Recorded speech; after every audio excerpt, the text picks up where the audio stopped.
They are criticizing Netanyahu for several things. First of all, they say that he was the leader on the worst attack Israel suffered in Israeli history, October 7th, 2023, and therefore he should bear responsibility for not having prepared Israeli defenses to withstand that massacre of October 7th, 2023, and he should not be re-elected. They also say that he's a divisive character. He's accused of corruption, though he and his supporters fiercely deny that and say it's a kind of political stitch-up job against him. Working in his favor is a remarkably robust Israeli economy. In spite of all the wars Israel has been through and all the difficulties, the Israeli economy is one of the most robust in the world. The Israeli stock market's up almost 140% since the last election 4 years ago. The Israeli currency, the shekel, is up about 18% against the dollar. Unemployment is low and so on. So, in other countries, they famously say it's the economy stupid. Based on that, Netanyahu may get re-elected. Based on security, there is a feeling that he has not done enough to protect Israeli citizens, both on October 7th and also that the wars with Hamas in Gaza and Hezbollah in Lebanon and with the Islamic regime in Iran, none of those three wars have been decisively won by Israel.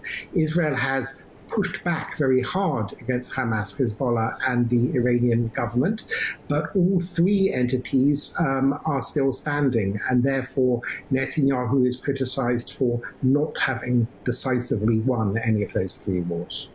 And there you mentioned the domestic criticism. The Netanyahu government also faced international criticism, of course, for quite different reasons over the wars in Gaza, Lebanon, and Iran. How can that, and can it even, impact the upcoming election?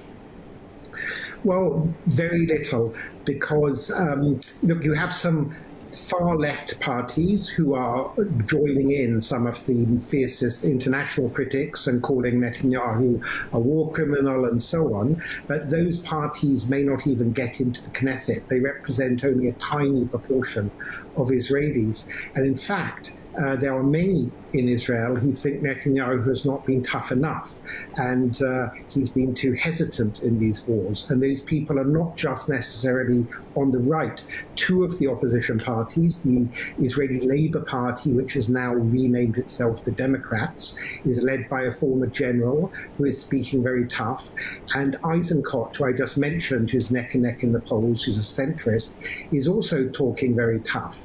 So the international criticism, the opposition use it to say, he's making Israel unpopular and so on. But if people abroad are expecting policy differences, I don't think so. The policy differences are on other issues like the balance between religion and state, or the role of the judiciary, or whether the ultra-Orthodox should be forcibly conscripted into the army.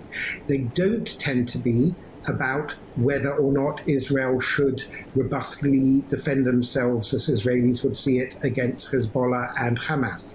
There is a kind of, 80 to 90% support over those issues. And how much of a role could signals from Washington play this fall, and could a role be played by the public sentiment in the United States as well?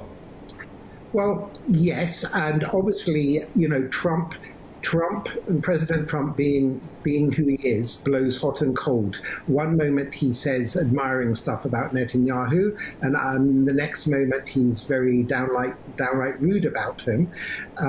But at this point, because Trump is really all over the place, I think that in Israel, as in much of the rest of the world, people take a little bit with a pinch of salt what he says.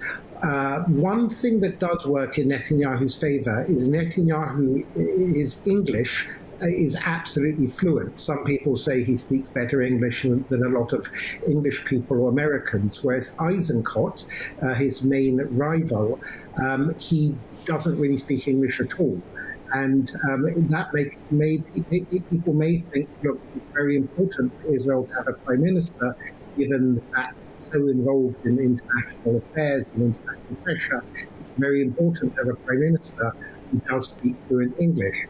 And even Netanyahu's biggest critics, who can't stand him, will admit that he's quite, not the gift of gab, so to speak. He's very fluent, that he's able to think on his speech, to deliver an interview very fluently in English on an American TV network, or when speaking to American politicians.